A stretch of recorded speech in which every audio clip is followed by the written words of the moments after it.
بسم الله الرحمن الرحيم.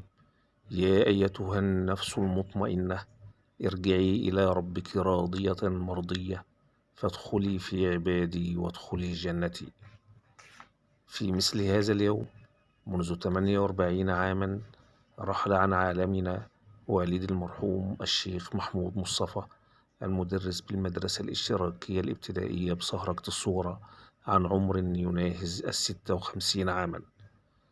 48 عاما مرت اليوم على وفاة والدي، ورغم ذلك لم أنسه يوما.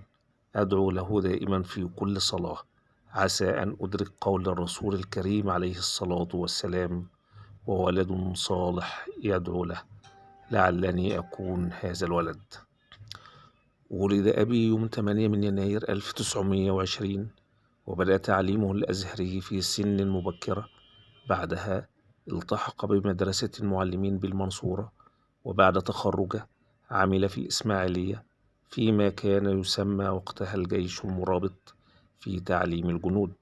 استمر هناك مدة عامين، ونقل بعدها إلى قرية عزبة البرج بدمياط، وعمل بها لمدة 4 أعوام، ونقل بعدها إلى الدقهلية، وعمل في عدة قرى مثل متيشنا وميت دمسيس، قبل أن يستقر في إحدى مدارس صخرة الصغرى.